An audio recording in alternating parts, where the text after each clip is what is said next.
The Exuma Keys Land and Sea Park in the Bahamas is one of the oldest marine protected areas in the world, a man-made sanctuary in the sea. The waters teem with life, from the smallest to the largest creature in the food chain, because they are protected from the most efficient predator our oceans have ever known.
Now, where do you...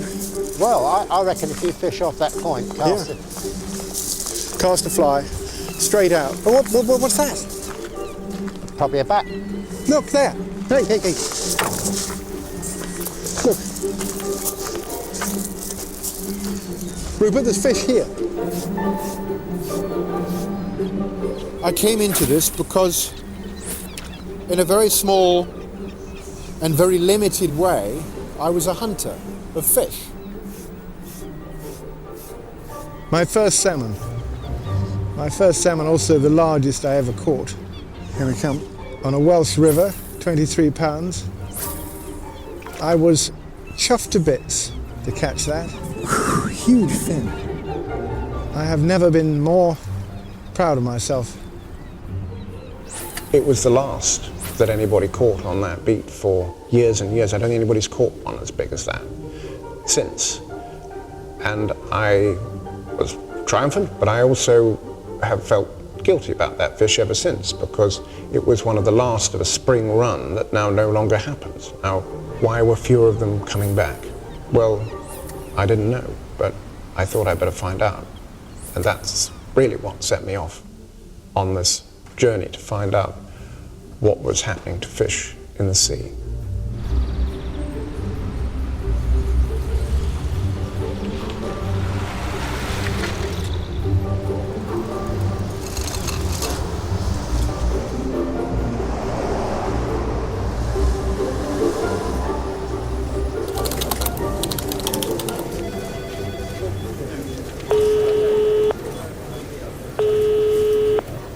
It's Clover, Charles Clover. I've got some queries. Yes? What is the tuna that you serve? Which ocean is it from and how is it caught? As a journalist, what changed my view of the sea is when I walked into the wrong press conference in The Hague in 1990. And this was the first presentation I'd ever seen about the effect of trawling upon the seabed and upon the creatures that lived on it. And what they said was that trawling with a beam trawler was like ploughing a field 7 times a year. And I'm a farmer's son, and I thought to myself, how many crops would grow if you ploughed that field 7 times a year? And I thought not very much at all. And that changed my whole view of what was going on in the sea. Our view of the sea has always been that it is huge, beautiful, and inexhaustible.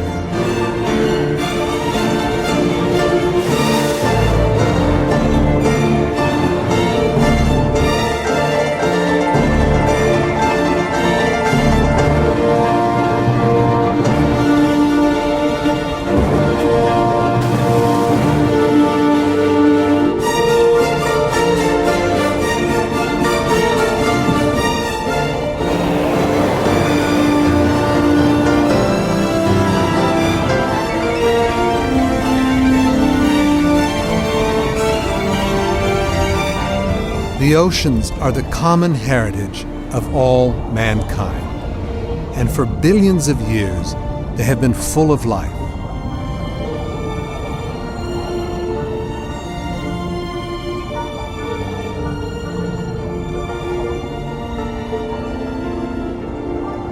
These huge resources, these that we once believed to be renewable, that our whole human history has led us up to now to believe that are renewable are not renewable anymore because of what we're doing to them.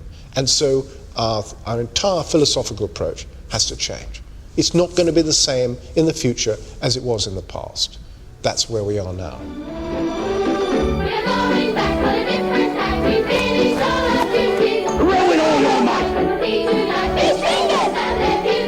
What a hardy bunch and what a crunch. It's truly fact, not fable. Cod fillet so fine, golden crisp every time. Comes from the captain's table. We never used to think about where our fish came from, but in fact, they are wild animals. And we found that out to our cost for the first time in Newfoundland.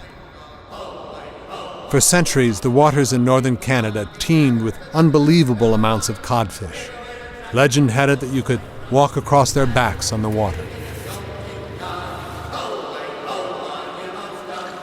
The cod was so plentiful, the communities thrived on fishing. As the years went on, technology improved. The boats got bigger and catches increased. The bounty seemed endless. Then, in 1992, the unthinkable happened.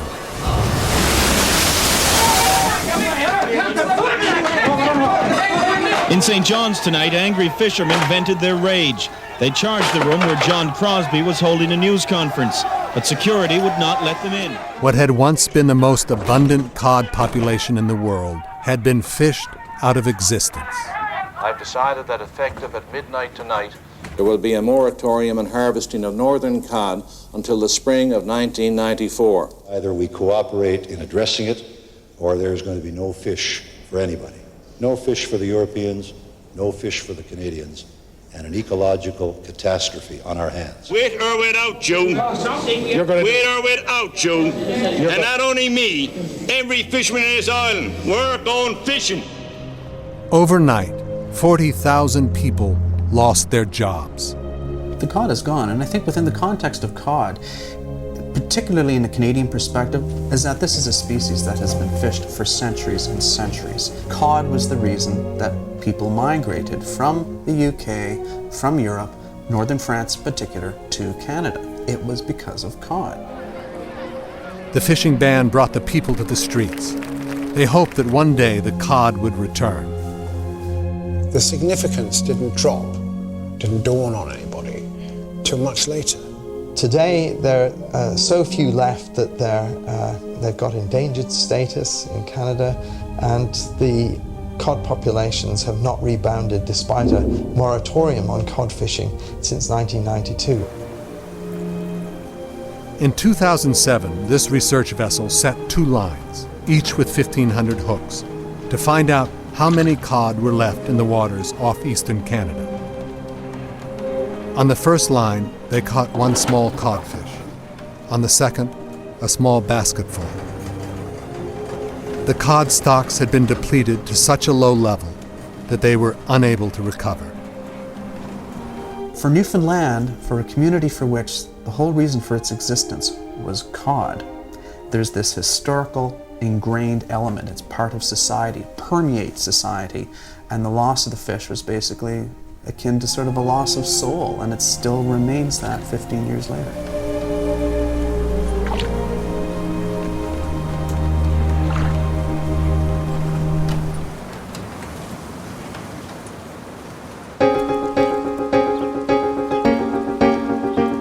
After the collapse of the cod, a new breed of fishery scientists started to investigate what had been happening to all the fish in every ocean of the world.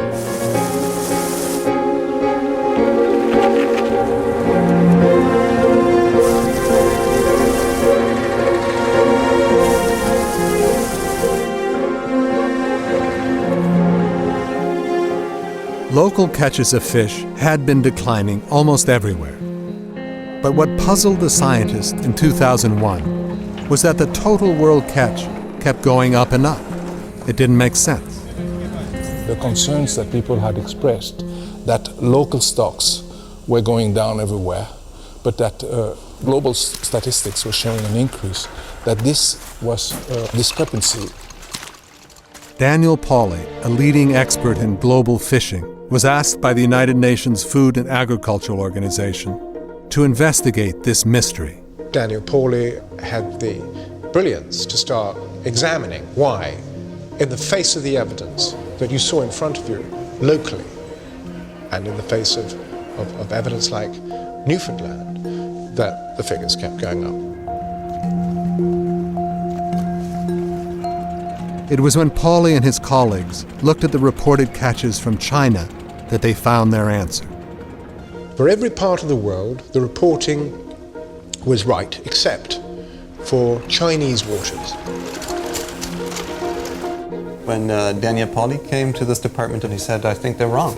I said, what do you mean they're wrong? He said, well, it can't be that China's catching that much. And they found that actually when you looked at the biological productivity of the sea and what we know about it everywhere else, the Chinese figures could not be right. They were just made up.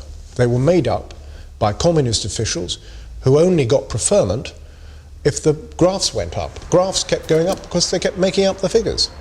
And it was a huge seismic moment. We concluded that they were so biased upward, so much, that if you corrected for this effect, the world catch would not be increasing, but decreasing.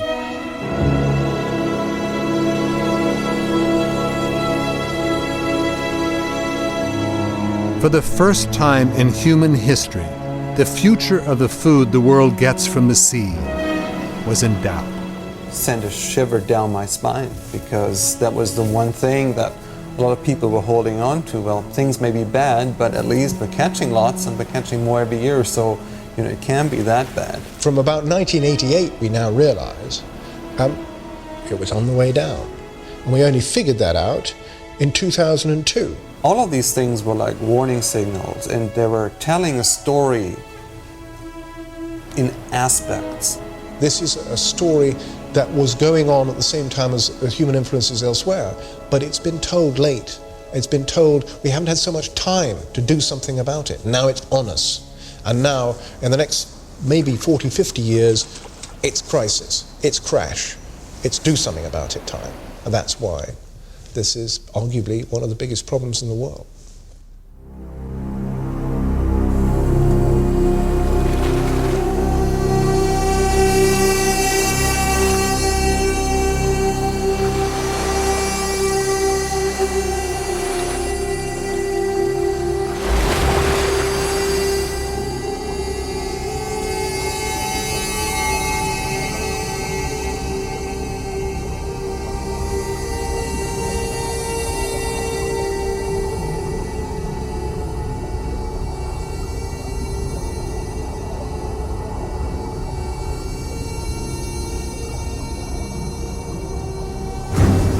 Man has been hunting fish in the sea since he discovered they were there.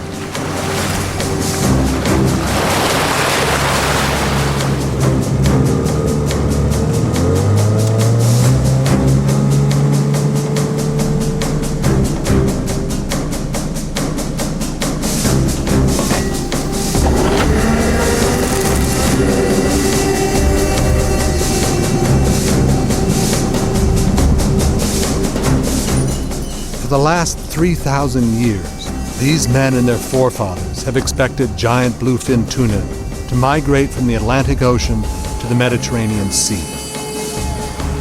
And every spring, the fishermen set their trap, an ancient method of fishing known as the almadraba.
The Almadraba fishermen once used to catch thousands of bluefin.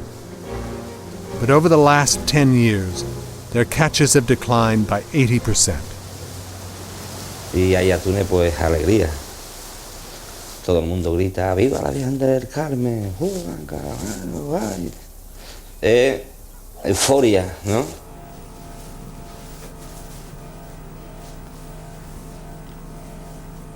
Pues ya te he dicho, como te contaba, esto no es tal como cuando yo llegué, ¿no? Hace 22 años.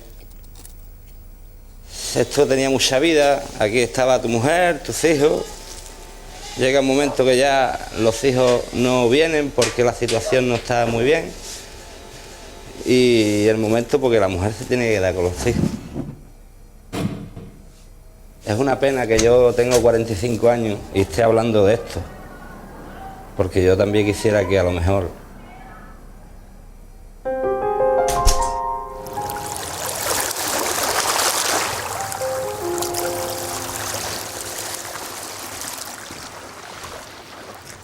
On the other side of the world, in Canada, scientist Boris Worm had been trying to work out how many tuna and other large fish were left in the sea. Somebody said counting fish is just as easy as counting trees, just that they're invisible and they move. So it's an almost impossible thing to do, especially when you want to assess how the global ocean has changed, the whole thing. We asked that very simple question: where are we now relative to a baseline that we set around 1950? Because large-scale industrialized fishing started around 1950. So here in 1952, when this series starts, we see that around Japan, there's already blue colors dominating, meaning that the catch rates were low, around 1 fish per 100 hooks. In areas that were newly exploited, we see catch rates about 10 times higher, 10 or more fish per 100 hooks.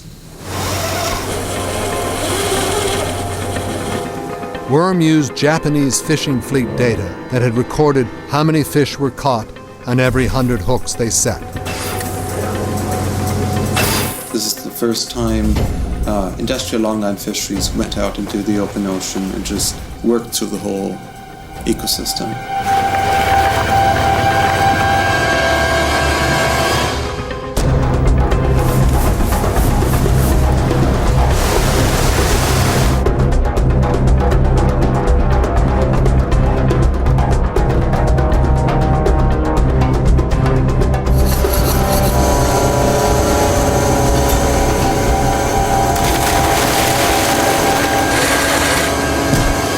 See that the fishery has reached a truly global coverage, and a lot of the ocean is in the blue colors now, meaning the abundance of these large fish globally has probably declined by about 90%. This has been widely criticized, and there have been many papers written to undermine and attack these findings. Totally wrong. There's just no question that's totally wrong. Some fisheries scientists felt that Worm's findings didn't reflect their local situation. Some thought that even attempting to count how many large fish were left in all the oceans was an impossible task. I think that in their haste to get the big picture, they don't look carefully enough at local places. They actually disagree with one thing: certain tuna, yellowfin and skipjack in the Pacific. And there they say it's only 70%, not 90%. Whether it's 90 or 95 or 80 or 70 is rather irrelevant. We all know they've declined dramatically. So focusing on the particulars in that sense is not helpful. The overall trends in worms' findings were reflected in official data. Species after species had collapsed. Everybody recognizes that there's major problems in the world's fisheries, and at one level, it's a question of how bad is it.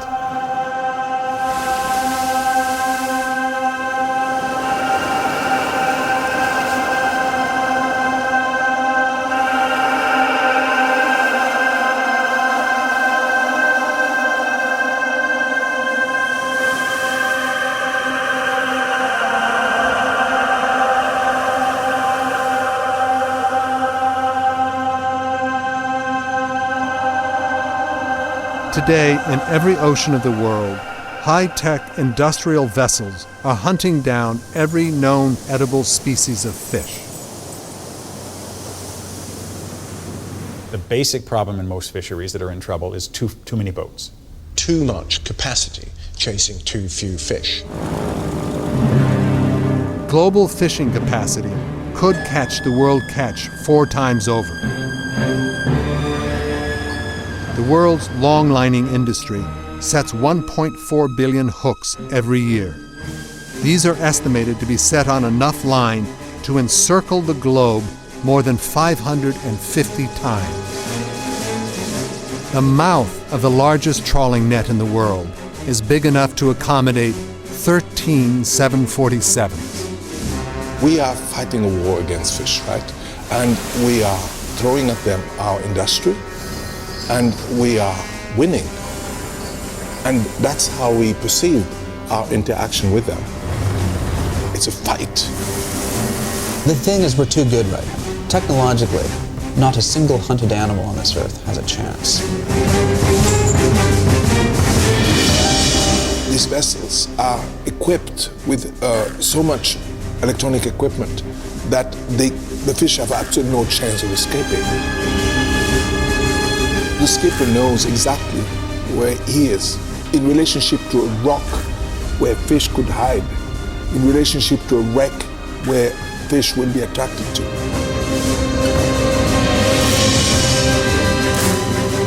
It doesn't take very long for us to have very serious consequences in what we're doing. We're not willing, we keep pressing the button. We're not willing to hold back.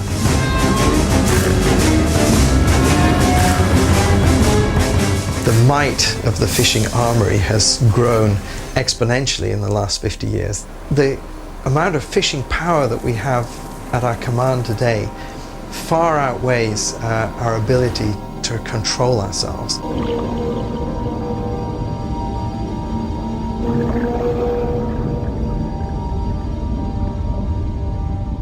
Fishing has transformed entire ecosystems. In fact, I would say one of the largest scale transformation of the planetary environment has been the impact of bottom trawlers. Nets that are dragged across the seabed, and as they are pulled, they cut down the animals that live on the surface, things like corals and sea fans and sponges. The signs of destruction brought up on deck by the trawl would make an angel weep. If the fishing effort continued to increase, continued to be directed at the dwindling resource, you would of course catch most of it.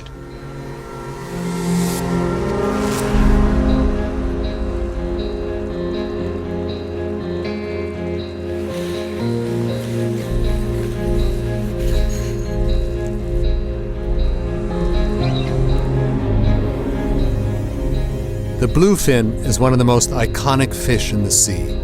Its beautiful hydrodynamic shape and specially heated blood allow it to accelerate faster than a supercar. Pound for pound, its delicious flesh is the most expensive and sought after on the planet. The bluefin once sustained Roman legions in battle. Now it feeds fashion-conscious diners and sushi restaurants around the world.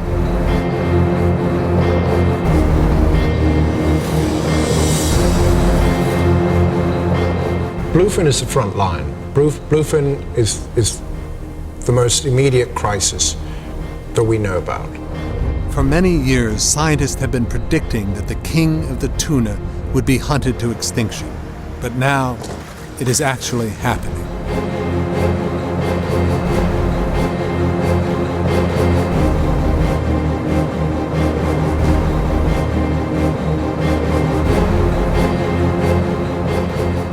Roberto Mielgo is a bluefin tuna fisherman who has turned whistleblower on an industry he believes is out of control.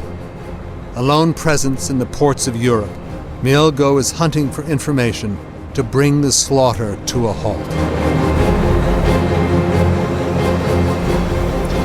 It's bluefin. I can actually tell from here it's bluefin.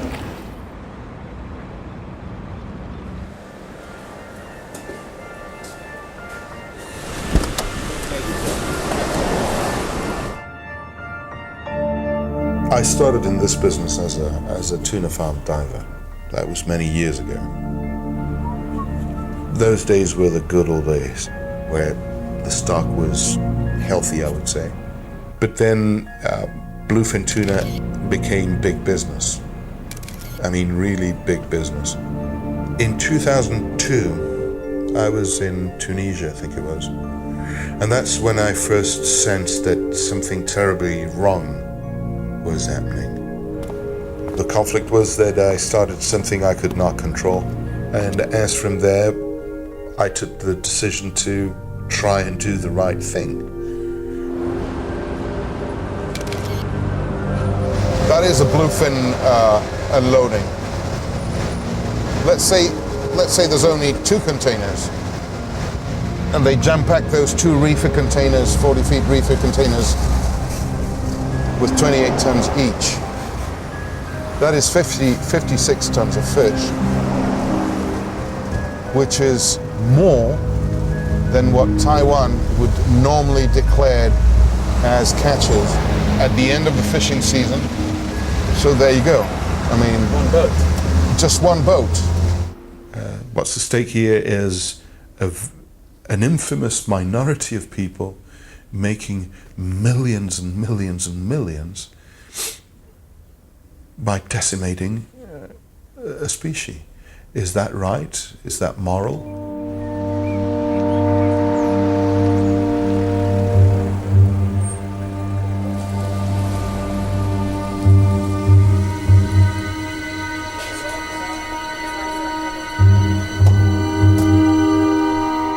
In Luxembourg, European Union ministers meet to decide the fate of the fish and the industry which depends on it.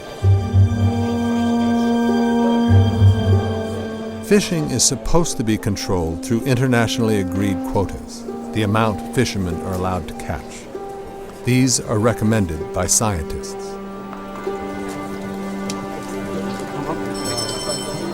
What will happen this afternoon and what it will mean for the bluefin tuna? Well, what will happen is that fisheries ministers of the EU will take a decision that goes against any rational scientific advice for the conservation of bluefin. Bluefin scientists are recommending a catch of 15,000 tons simply to avoid collapse. In order to rebuild the fish population, the catch needs to be less, at 10,000 tons. But ministers vote for a catch of 29,500 tons, twice what it should be to keep the population from crashing, and 3 times what it should be to let the fish recover. I just can't accept that. This is a political quota.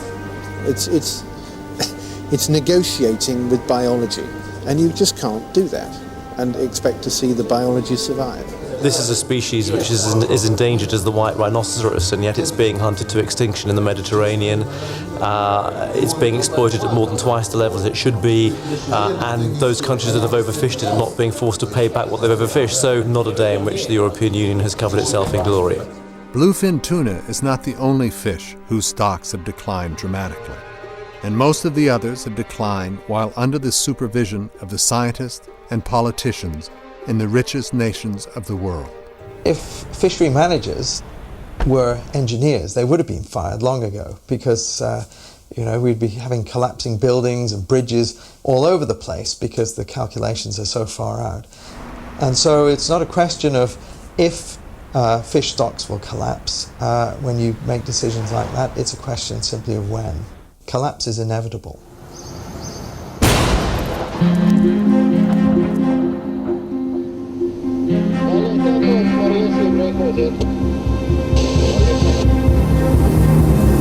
This is the center of the bluefin tuna universe. Malta is that. Roberto Mielgo has come to Malta to investigate whether the tuna industry is catching more than the quota allows.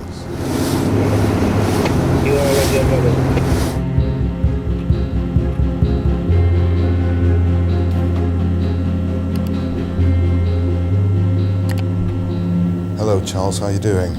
How are you getting on? Oh, well, busy. Have you found a lot? Quite a lot, yes. Despite the scientists recommending an annual catch of 15,000 tons and the politicians setting 30,000 tons, official figures show that the Mediterranean bluefin tuna industry simply ignores the regulations and catches 61,000 tons, a third of the entire bluefin tuna population. Mielgo discovers that some fishermen will stop at nothing to get hold of this sought-after commodity. I flew to Lampedusa the other day, and just by chance I came across some interesting documents. Is there anything to link them to fishing activity? So they can catch as many fish as possible, the fleets use planes to spot the tuna shoals, an activity that has been outlawed during this part of the season for the last 10 years.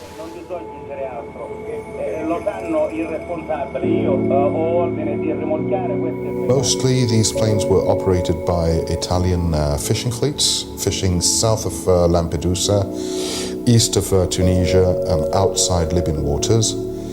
This is a disgrace. The Italian government isn't doing a thing. Nobody is enforcing the rule of law. This is a disgrace for the European Union.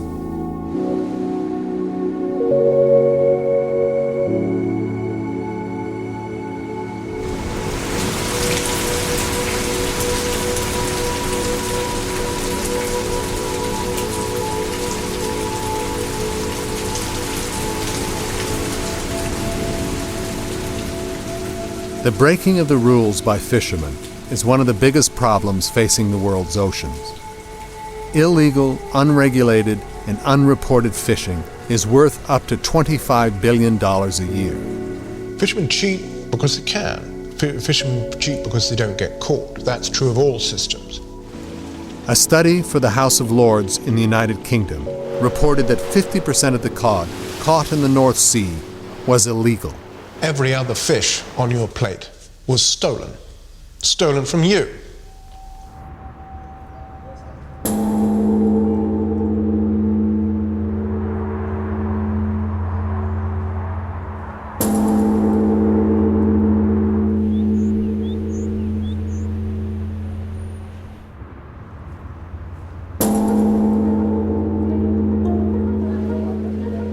Mielgo has come to Tokyo, the center of the world tuna trade, where last-ditch attempts are being made to save the majestic bluefin.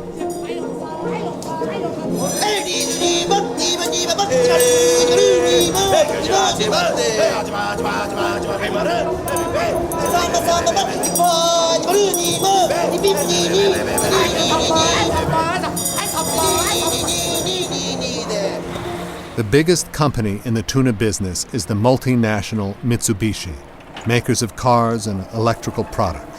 They don't actually catch the fish, they just buy it. I would think that Mitsubishi Corporation itself would be in control of something like 60% of all of the entire bluefin tuna production, northern bluefin tuna production in the Atlantic and the Mediterranean. Mielgo is here to attend a meeting of the International Committee for the Conservation of Atlantic Tuna, ICAT, which has been called in a desperate attempt to persuade the industry to stick to internationally agreed quotas. Roberto speaking here in Tokyo. How are you getting on? Well, it's been a humbling experience, Charles. Mielgo had discovered that Mitsubishi were sending out new, larger boats to bring back bluefin. They have pumped up their freezing and transportation capacity. Mitsubishi claimed to control less than 40% of the bluefin import market and say the new boats were sent to replace old vessels. But Mielgo believes that Mitsubishi and other traders are building up frozen reserves, which will be worth much more if fish stocks are depleted. If there's no more bluefin tuna caught, but you're sitting on 60, 70,000 tons of it frozen, you name the price. Mitsubishi say they try to provide the Japanese market with stable supplies at reasonable prices, while supporting policies to ensure long-term sustainability of the stock. But Mielgo fears that the result will still be the extinction of the species. The immediate conclusion one has to come up to is that these guys want to fish until the very last bluefin tuna. Once they have caught the very last bluefin tuna, they will go on to big-eye tuna, and once they have overfished big-eye tuna, they will go for another tuna species. Mitsubishi insists they want to preserve the tuna for future generations, and they support cuts in the bluefin quota. The fate of bluefin shows what multinational corporations, international fisheries policy, and consumer demand can do to a wild species. But the race to catch the last fish, whatever its price, is happening all over the world.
Hundreds of millions of people in the world depend on fish to keep them alive. For 1.2 billion people, it is a key part of their diet. In West Africa, which used to have one of the richest seas on the planet, the stocks of fish have declined massively in the last 50 years.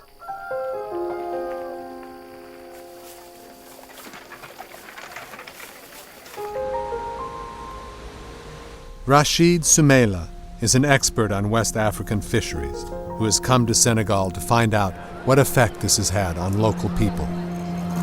Fish is crucial in West Africa. I mean, the coastal people depend on fish, and even the interior people come down when the farms disappoint them, when there's drought, deserts and so on. So it is very important to keep this going for the sake of the people, because if the fish goes down, the coast of West Africa will be littered with problems. We cannot afford to let this go.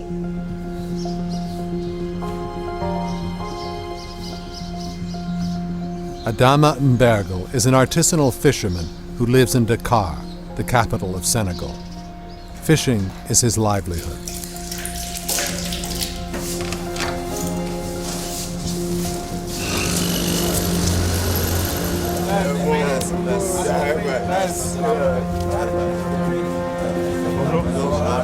xam nga ñu ne ñu lii mooy lébu cosaanu lébu dëgg xërëm la xam nga ak jàpp jën ak dugg sa kër fekk fa ndawal lu baax lekk ba suur xam nga ñun suñuy morom dañ daan jóge ñoom seen kër ñoom seen papa intellectuel la daan nekk ci jamono jooju sunu maam yi man li ma jot a fekkee dañ daan ñëw maanaam duñ doon wax naat na daal côte bi yaatu na ci booru île bi nii te sunu maam yi daan ñëw di jàpp jën bu bari ñun ñu siy teg suñu bët ñun loolu moo ñu koromp tey ñu yaakaar ni ñun bu ñu juddoo ba màgg da nga naan gis koo xamante ni sax papam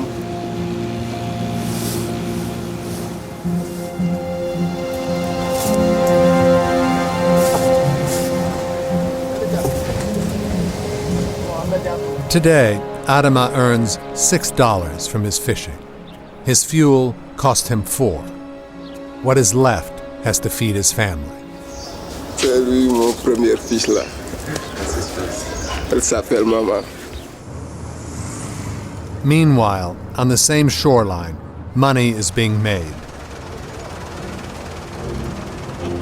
The governments of many developing countries trade fishing rights for quick cash from developed nations. Taxpayers from the Western world pay for the largest fishing boats on the planet, super trawlers, to fish the distant waters. The locals and their pirogues don't stand a chance.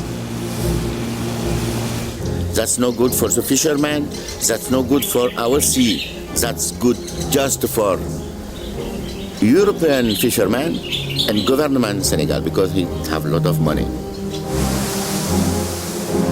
Haidar has dived the waters off Senegal for the last 35 years and has witnessed huge changes to the health of the local ocean. He is campaigning against foreign boats fishing in his waters.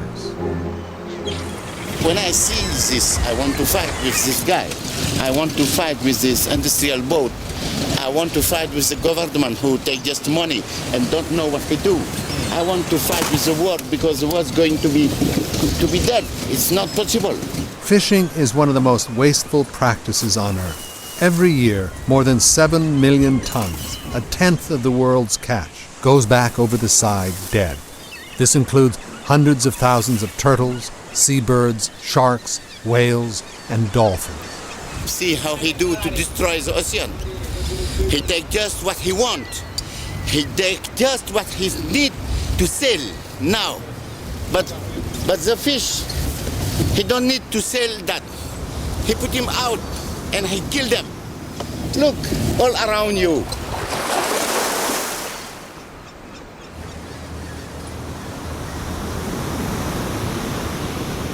As the fish have been taken by foreign fleets, fishermen like Adama have been left with an impossible decision.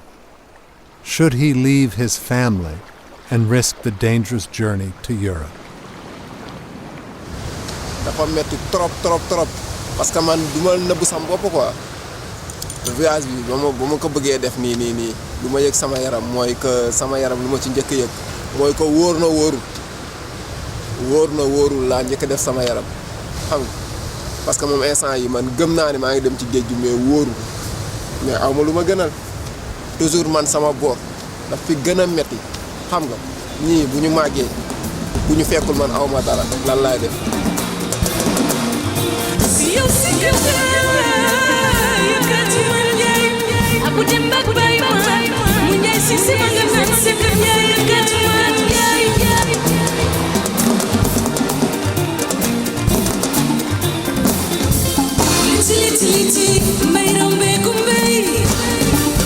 The fish goes, the people are made poorer, and what happens? They try to immigrate.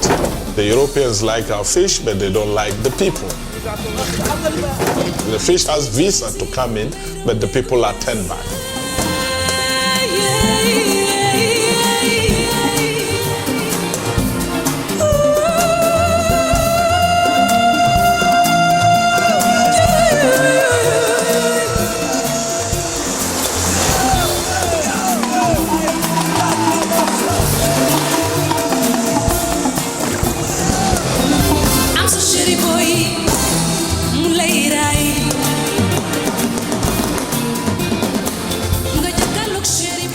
I think that man is not going to change and the sea going to be dead.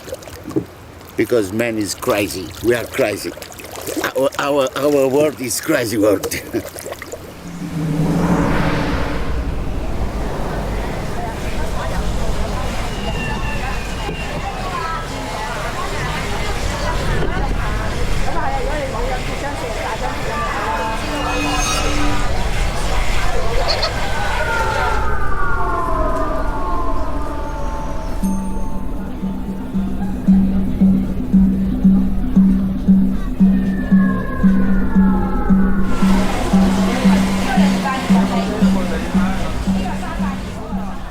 In the restaurants of Asia, diners are buying live fish in greater quantities than ever before.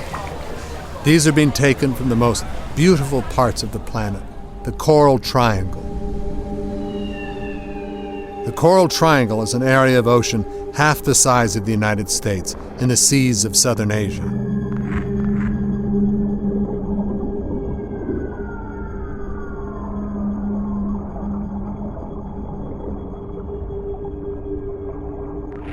Coral reefs were targeted as a food supply when local waters ran out. The most desirable fish are the reef's large, colorful predators.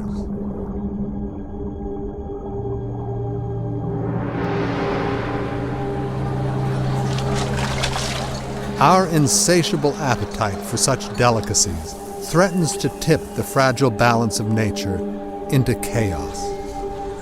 We don't know what the implications are of losing some of these very, one particular component of the ecosystem. We just know that in other ecosystems there have been problems, and that when we mess around with nature, there's usually problems. On the east coast of America, there is a terrifying clue of what can happen when you disturb the ocean's natural equilibrium. We've got a big surprise for you. We've got Chesapeake ray. Hell, but I'll bring that to you. Look out, they're coming to you now, ain't you, horse? Look out, I'll bring them to you. Most people don't use it as a food because it's a little difficult to get to. In Chesapeake Bay, there have been increasing reports of a plague of biblical proportions. A little-known inhabitant of the bay, the cow-nosed ray, has exploded in numbers.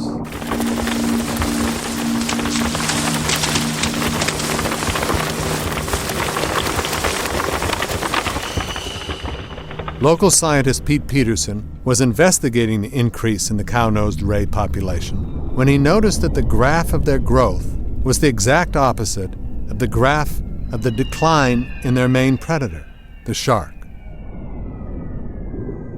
Even a number of quality scientists will tell you that that statistics are in some ways icing on the cake when you do your science. But to tell you the truth, as you look at a plot of how the numbers of sharks along this coast have changed, how the numbers of rays, skates, and smaller sharks have changed at the same time, you don't need a statistic at all. It jumps right off the page at you. When large predators are taken out, when they're depleted in abundance as much as they are, we have large ecosystem effects that can cause all sorts of domino effects throughout the ecosystem.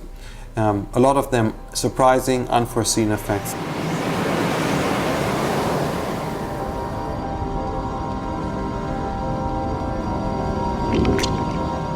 There's evidence of this knock-on effect happening all over the world.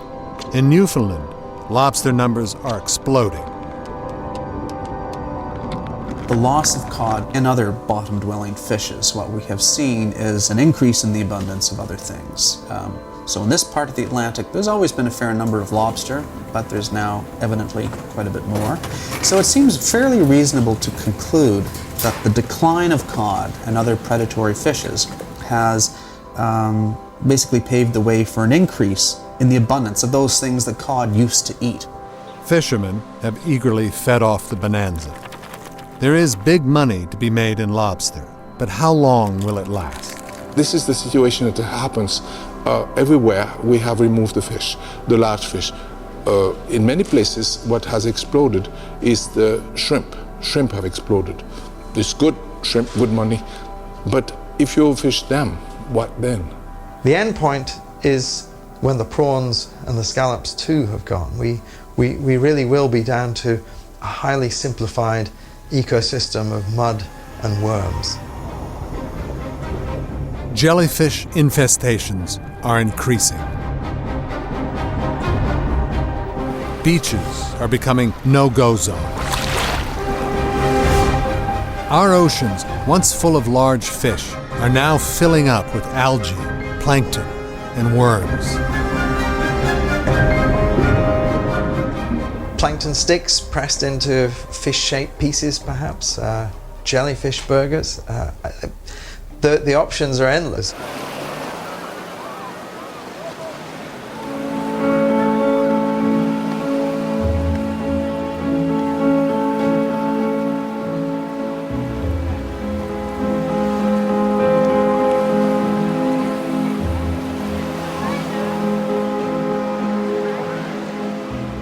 We're losing species. What does that mean for us? What does that mean for society? What does it mean for the predictability of the global oceans, which is 70% of the planet? And the answer is, with every species that disappears, some of those services are eroding. There's less food, there's declining water quality, and there's declining stability of the system. What alarmed me the most was that the ability of the system to absorb shocks and disasters, to deal with climate change, to deal with overfishing, was diminishing. It could be a road of no return. According to data collected by the United Nations, the number of fish species whose populations have crashed is growing year by year. Worm and the other scientists have projected that if the current trends continue, the stocks of fish which we now eat will have collapsed by the middle of the century. What we noticed was the curves, they were separating, the high and low diversity curves, but they were both dropping. All the fish and invertebrates that we eat, that supply us with seafood, we found that by 2003, about 1/3 of them were in what we call collapse state. Over the last 50 years, there was a very, very clear trend of year after year after year, more of these species were in that collapse category. They started very high, they kept dropping and dropping and dropping and dropping. And if you take those curves and you say, well, they're dropping, when are they going to hit zero? When are they going to drop down to the point where the fisheries that we're used to are no longer going to be possible? And those curves drop down and they hit zero about 2048. This is not some horror scenario, it's a real possibility, and it's not rocket science, because if we're depleting one species after another, it's a finite resource. There will be a point in the future where we will run out if we don't change the way we treat this global resource. Worm and the others were criticized by their opponents for naming a precise date, but this was not the point they were making. Whoever makes an extrapolation makes it always assuming that things remain the same. And I would say that assuming that things remain the same, this prediction that we will have no fish in 50 years or so are essentially correct. When the human population comes under real pressure on land, when we begin to have real problems from global warming, when we start running out of enough food to feed ourselves, we have just squandered one of the greatest resources that we've ever had on the planet, wild fish. That's what it means.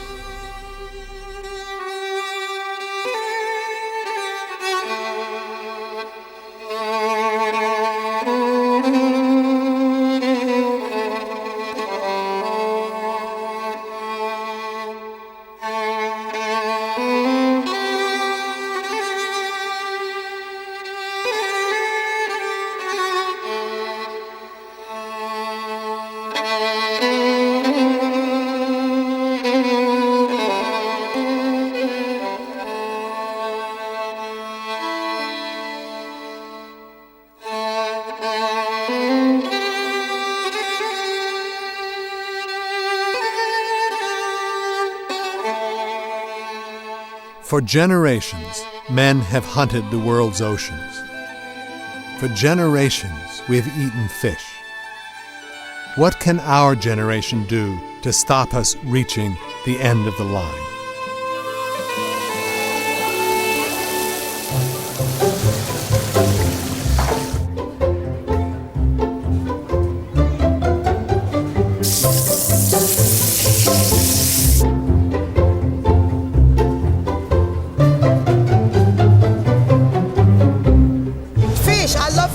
fish than meat. I can eat fish 4 times a day. My son doesn't like, if I cook fish, he said, no, mommy, I want chicken.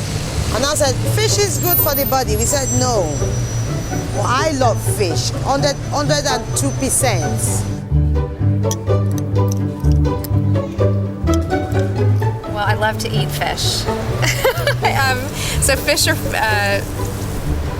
are food to me.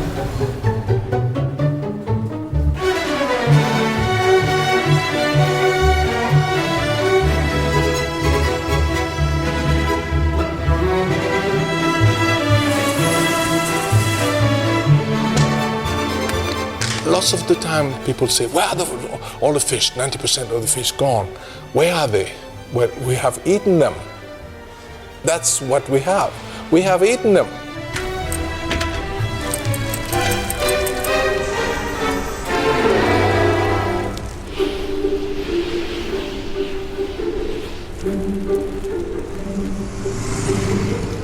When we look at a piece of fish on our plate, what do we know about that fish? We know it's good for us. We know it's probably got some omega-3 fatty acids, which are good for all our organ functions. But what else do we know about it? What do we know about it? Do we know what species it is even? Do we know whether it was caught legally or illegally, or in the waters of some distant country where the inhabitants would actually prefer to have caught it themselves? Hello Ingrid, it's Charles Clover from the Daily Telegraph. I noticed that marlin was on the menu. This is a kind of an unusual fish to find on the menu. And I wondered which species of marlin this was, because I thought there was an awful lot of marlin left. Both these fish, the bluefin tuna and the Chilean sea bass, are listed as endangered species. I wanted to talk to someone who would know about the sourcing policy for fish at Nobu restaurants. Can we send them an email? No, we can't. British journalist Charles Clover has been trying to find out what is sold in some of the most exclusive restaurants of the world. After 5 years of no comment, eventually Nobu agreed to talk. Hello. Hello, Mr. Clover. How are you? Hello, Mr. Notar. How are you? I feel like I know you. We've got a fish that is actively been described as endangered since 1996. And you're serving it in your restaurants. Not only are we going to describe what it is on the menu, I'm going to put an asterisk next to it, and on the bottom of the menu, I'm going to say, you know, it is an endangered, environmentally endangered species, just so people know. That's the first immediate step that we can do. Then we're also... It's a sort of hard sell, you know, here's some endangered species. Are people going to buy that, do you think? Well, I mean, you know, you're boxing me into a corner. At one point, people are saying you're not being informative.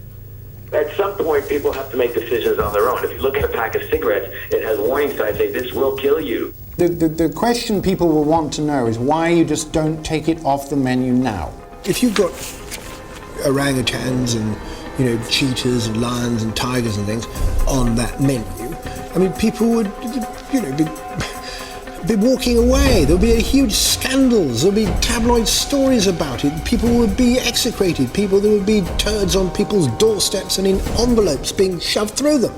People would, you know, burn each other's houses down, scratch their cars. And yet, we're doing it to things in the sea, and we're doing the same thing.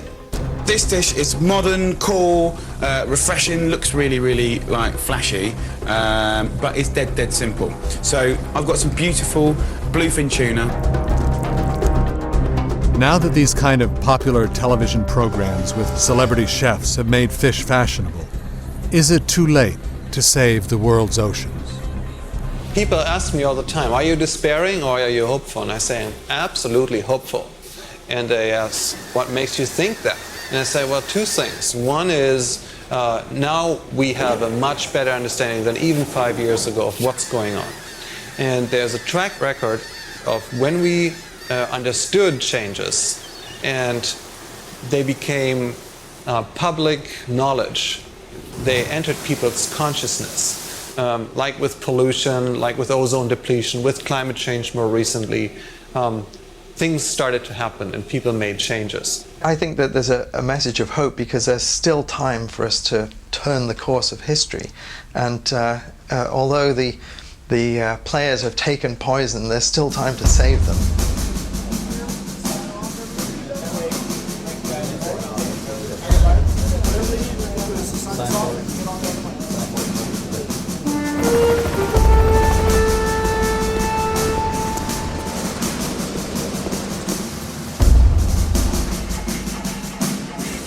Alaska is on the front line in the battle to conserve fish. According to the UN, according to the only laws that we have of the sea belongs to us, the citizen.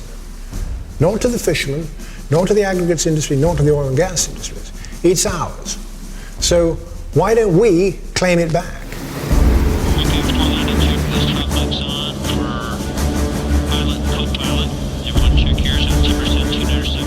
Alaska has a 200-mile fishing limit, which it strictly enforces. Portlock Bank, coordinates are going to be 56. It appears that they've been fishing in one area and they're claiming another. One of the lessons from Alaska is first you have to not allow new boats to enter, and you have to find mechanisms to get some boats to leave to match your fleet size to the capacity of the resource. Alaska's fishing policy is not perfect, but the number of fishing boats here is carefully controlled, and managers can monitor how much is being caught and react accordingly. Fishing policy here is determined by the science. Catch limits are set well below the level that fish populations can withstand. One of the differences between Alaska and, let's say, the North Sea is that the average exploitation rate on stocks in Alaska is on the order of 10% a year. In the North Sea, it's 50%. One way in which Alaska controls the catch is by giving the fishermen a limited amount of time to fulfill their quota.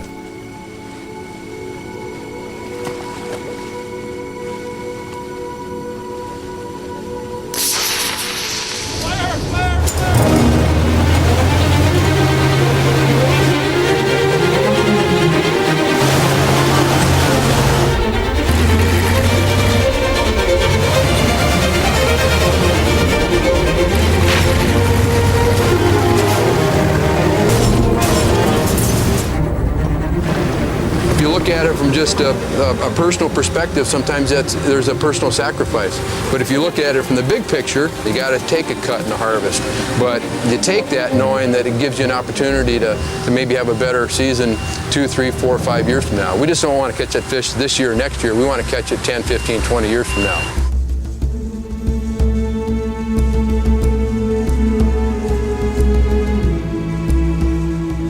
As consumers, we have the power to bring about a positive change at sea by demanding to know where our fish comes from, how it was caught, and whether it is endangered. There is a fishing industry out there, some of which is trying incredibly hard to get it right.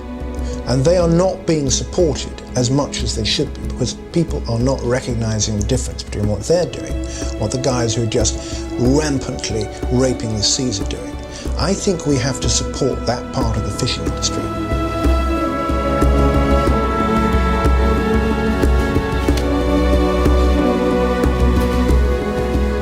For consumers, there are guides to identifying which fish is better to eat. Then there are labels which certify its sustainability. One is issued by the Marine Stewardship Council, the MSC. What we do and the choices we make in, say, supermarkets, when we go to a restaurant, actually has a direct effect on marine diversity. At the moment, only a small proportion of the fish we buy comes from a sustainable source. But with pressure, things are slowly changing. Even the world's largest retailer, Walmart, has plans to sell only MSC fresh and frozen fish by 2011. We sell approximately 20 million pounds of fresh fish a year. We had to do something that would protect us as we grow and as we need more and more product into the future. And that's where the MSC really shone out to us as a leading way that we can really embrace and grow our business. Birdseye, once the king of the codfish finger, now buys over 2/3 of their fish from sustainable sources. And fast food outlet McDonald's say that over 90% of their fish comes from a sustainable source. Knowledge is power, and what knowledge gives you is the opportunity to change the way that you do things, to change the way you behave. More and more fish are now being farmed. Many people see this as an answer to the increasingly desperate problem facing our oceans. But fish farming is not all that it seems.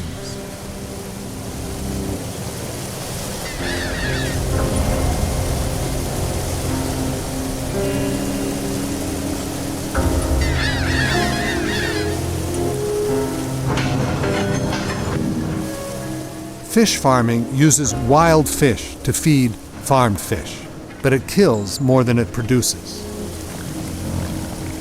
All of these anchovies will be ground up for fish meal to feed fish and other animals around the world.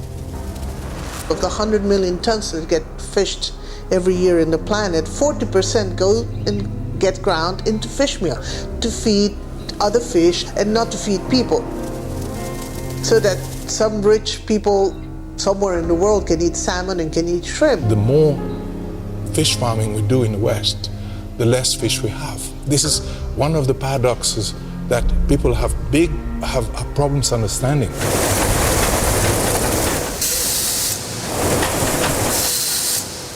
Aquaculture for species that eat fish doesn't have that much room to grow because there just aren't that many fish out there in the ocean to feed them anymore. You actually convert fish from one species into the other. You don't make more fish, at least not when you have farmed fish. On average, 5 kilos of anchovy make only 1 kilo of salmon. We've reached the buffers. We have reached the limits of what the ocean is capable of providing to feed the fish farming industry. So how can it grow if it's already reached the end of its feedstock? Patricia has started a campaign to encourage people all over the world to eat small fish like anchovy, herring, and mackerel, instead of the farmed fish that are fed on them. Why not eat the fish directly? Why not eat the anchovies? They're much better for you than salmon anyways. It's this tiny little fish that has all the energy that you need to be healthy.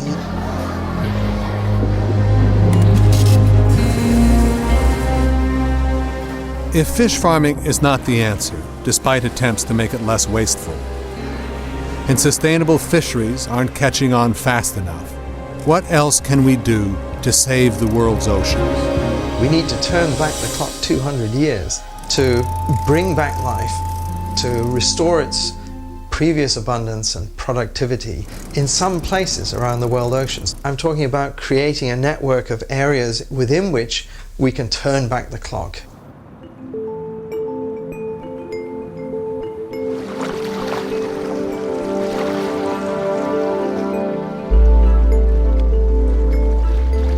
It's a nice country. You know what I mean? It can't be no beautiful than this. Outside to die and go to heaven.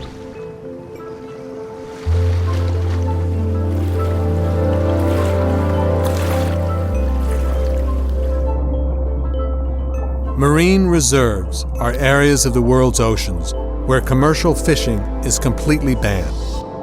The results can be staggering. Wherever people have established an area that's off limits to fishing and policed it well, they've been resolute in their pursuit of protection. Reserves have shown marvelous benefits.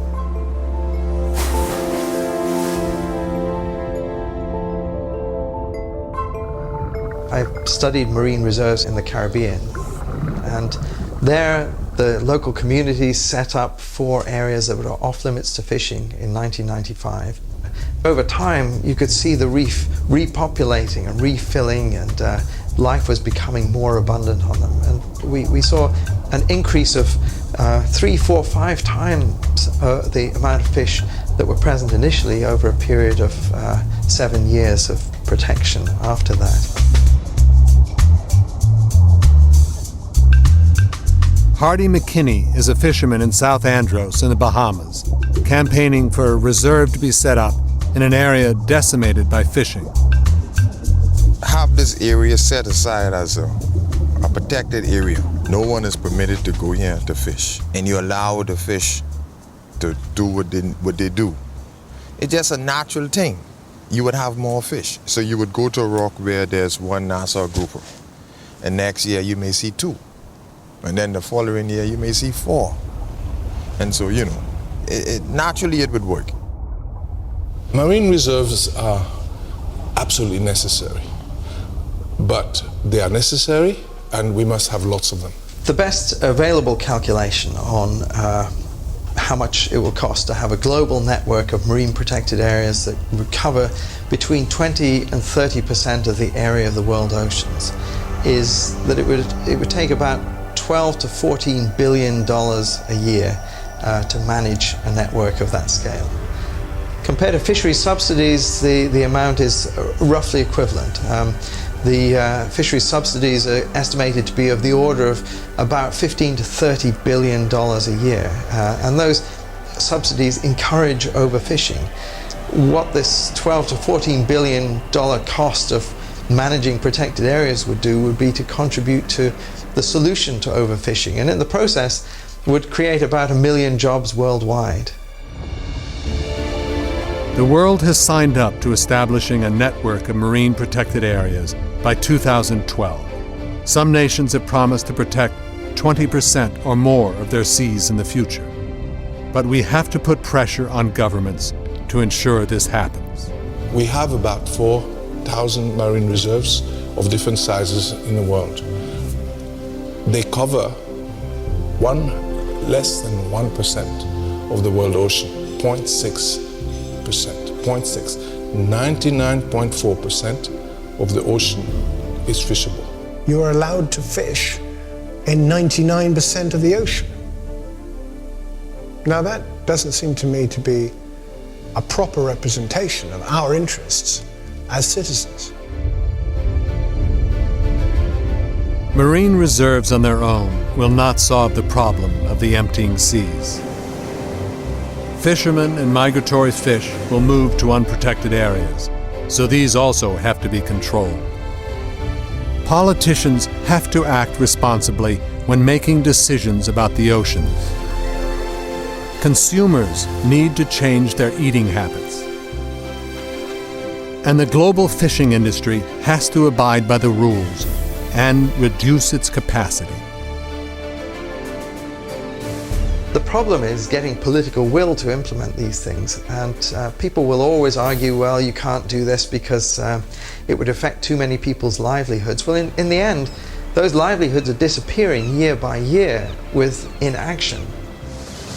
I want them to manage the sea for recovery. I want to be full of fish. I want it to be full of cod and skate and haddock and halibut and, shellfish and everything. Does society want to see that recovery take place? Or is it society happy with massive depletions? I don't think my 6-year-old daughter is going to be particularly happy in 10 years' time when she reads about this stuff and learns about it and says, God, all this happened in your lifetimes. In your lifetime, my lifetime. Anyone who's 30, 40, 50, 60 years old, this has happened on our watch, and we have a collective responsibility. The difference between this and other environmental problems is that actually it is relatively simple to solve. We can act now. It's not rocket science. We don't need more knowledge to do so. So let's do what we can where we can. You can do it here. You can do it now. You just do it.